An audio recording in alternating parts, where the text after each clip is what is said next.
Mutter war nicht verrückt. Genauso wie deine Schwester oder wie dein Bruder oder wie du. And your character in the series, Theo, she can feel more with their hands than others do. She's highly sensitive. Yes. What do you think about people claiming that they can maybe talk to ghosts or feel more with their hands than others? I'm not sure if it's my place to decide who's telling their truth or an objective truth, but for Theo, she was so incapable of processing what happened to her as a child that this was the only way she could explain how emotional she felt about the world.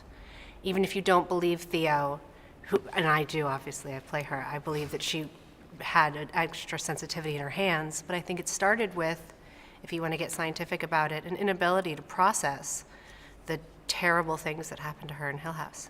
Do you believe in ghosts or supernatural phenomena? I think there must be things, I mean, there's things we can't see and we'll never know.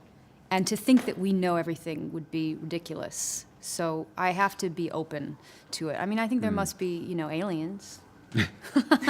I think that the thing is that with horror especially, it's commercialized and it's heightened to scare. Most horror movies do that. But we were talking earlier about sort of energy in places and how you can walk into a house and go, something's not quite right here.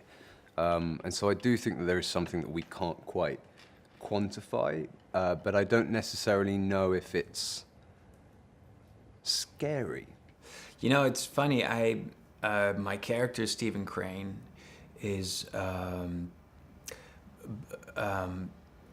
really very has a very down-to-earth approach to everything that has happened in his past and in Hill House, and he believes that all of it just happened in the imagination of his siblings, basically.